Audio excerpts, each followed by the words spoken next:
Masker sendiri itu bertujuan untuk yang pertama menghalangi droplets atau air liur kalian untuk muncrat-muncrat keluar, lalu menghalangi adanya virus maupun mikroorganisme masuk ke saluran pernapasan kalian, dan yang terakhir adalah mencegah dan menghalangi kalian nih biar nggak ngucek-ngucek mulut maupun hidung nih teman-teman.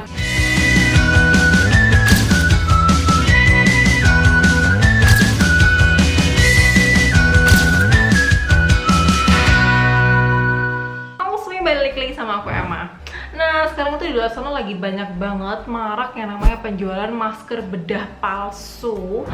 Dan masker bedah yang bener-bener standar kualitasnya tuh harganya melonjak 10 kali lipat nih teman-teman. Nah, terus banyak yang tanya nih, kenapa kok masker bedah sendiri itu tidak disarankan untuk didaur ulang atau digunakan kembali? Udah harganya mahal, kok cuma sekali pakai gitu kan?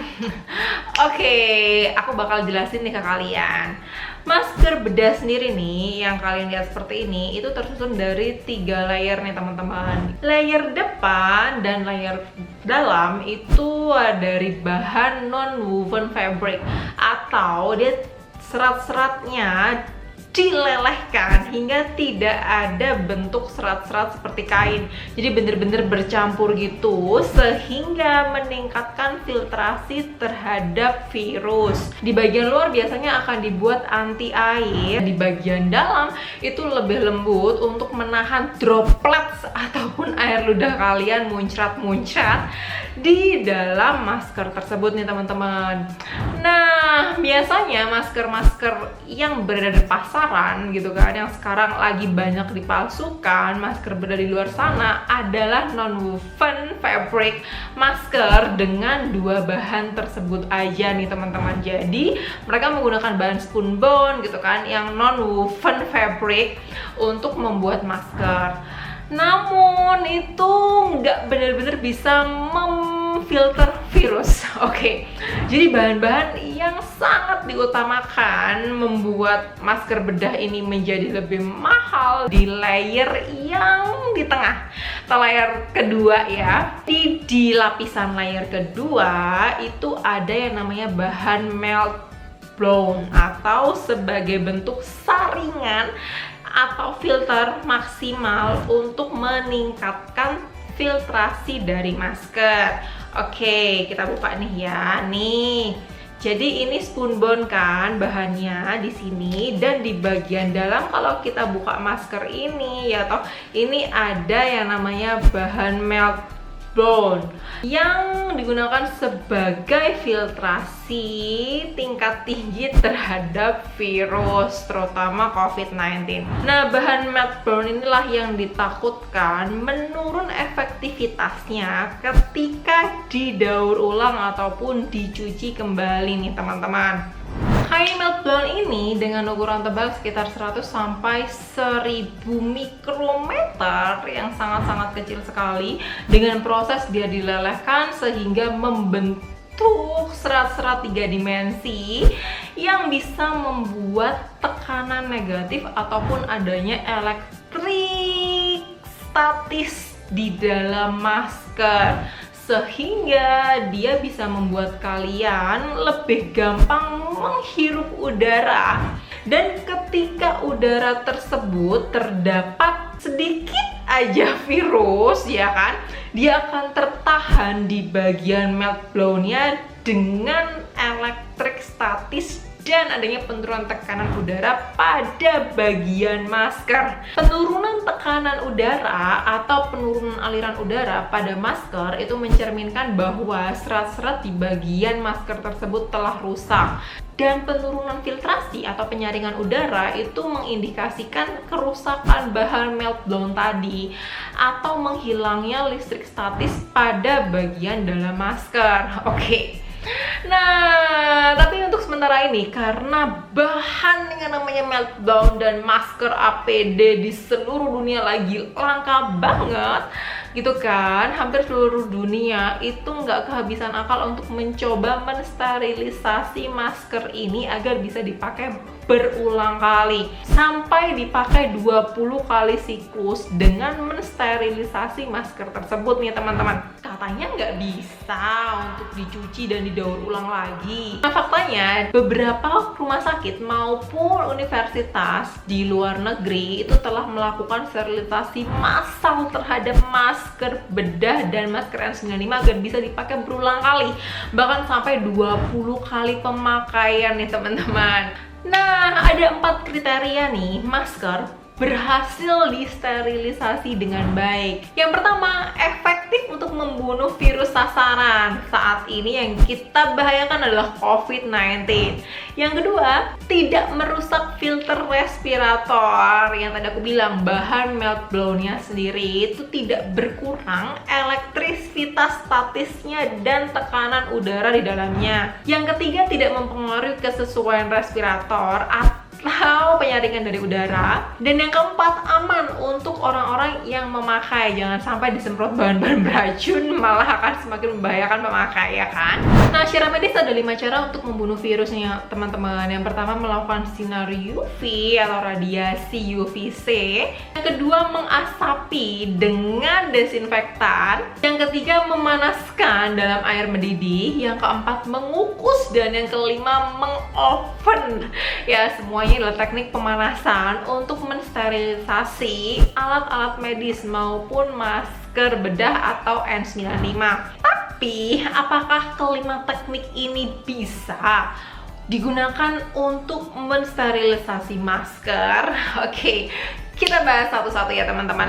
Ada beberapa rumah sakit yang menggunakan radiasi UVC atau ultraviolet untuk mensterilisasi masker bedah maupun masker N95.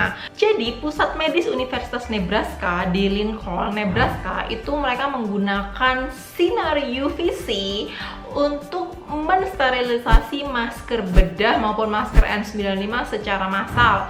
Mereka memanfaatkan 8 lampu ultraviolet C dan menggantung masker bedah maupun N95 di dalam suatu ruangan selama 15 menit, dimana itu terbukti efektif untuk membunuh virus COVID-19. Nah, yang kedua adalah fumigasi, di mana terdapat di Rumah Sakit Universitas Duke atau Durham, North California. Mereka menguji sistem yang diproduksi oleh Bioquell Incorporation, di mana mengekspos masker, digantung dan dilakukan pengasapan menggunakan hidrogen peroksida yang diuapkan selama 20 menit nih teman-teman. Jadi masker-masker tersebut digantung dalam satu ruangan dan diberi fumigasi atau penguapan hidrogen peroksida hingga 300 sampai 750 ppm dan ditahan selama 20 menit lalu didiamkan dalam waktu sekitar 4 jam. Nah, itu terbukti ampuh untuk membunuh virus COVID-19. Nah, karena hidrogen peroksida termasuk zat yang gampang menguap, masker tersebut aman digunakan setelah disterilisasi. Menggunakan generator uap hidrogen peroksida Bioquell Z2, Rumah Sakit Duke dapat mendesinfeksi 1.250 masker per siklus dan 2.500 masker per 12 jam shift.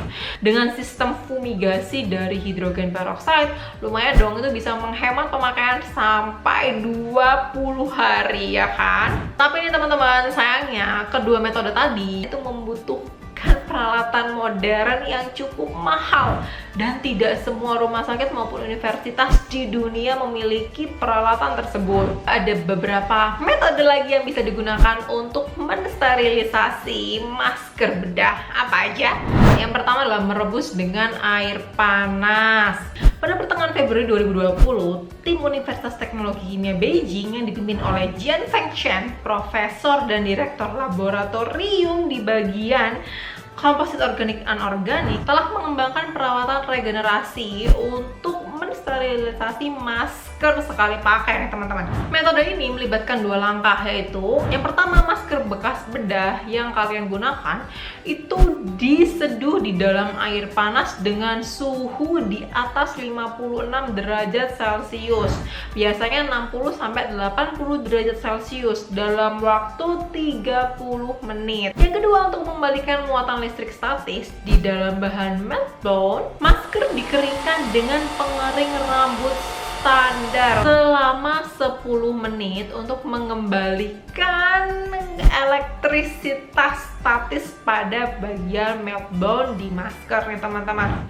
Nah, untuk menguji keberhasilan sterilisasi pada masker dilakukan dengan cara memberi potongan-potongan kecil kertas yang ditaburkan di atas masker. Jika kertas-kertas tersebut menempel, maka muatan elektrostatis pada masker telah dipulihkan lagi dan masker siap digunakan kembali. Dengan metode ini ditemukan bahwa efektif untuk mendaur ulang masker hingga 10 kali proses dekontaminasi nih teman-teman. Wah, lumayan ya menghemat. Kalau misalnya kita punya satu masker, itu bisa kalian dekontaminasi dengan cara tersebut dan dipakai hingga 10 kali. Nah, namun cara ini hanya direkomendasikan bagi orang-orang yang memang tidak memiliki akses atau hanya memiliki persediaan masker bedah terbatas untuk memberikan perlindungan diri pada tubuh nih teman-teman. Yang kedua, ada juga nih Universitas di Stanford dan Fortier Incorporation di California yang dipimpin oleh Profesor Sains dan Teknik Yi Cui telah bereksperimen dengan memanggang atau memanaskan masker tersebut di dalam oven. Wow, jadi mereka memanggang masker pada suhu 75 derajat Celcius selama 30 menit.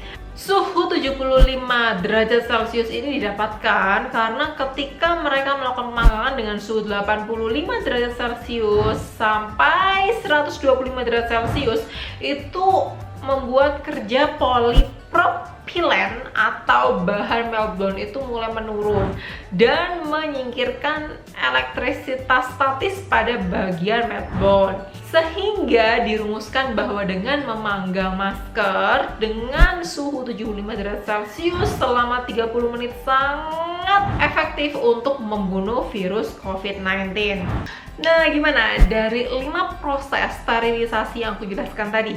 Apakah ada yang memungkinkan untuk dilakukan di fasilitas kesehatan maupun di rumah kalian nih teman-teman?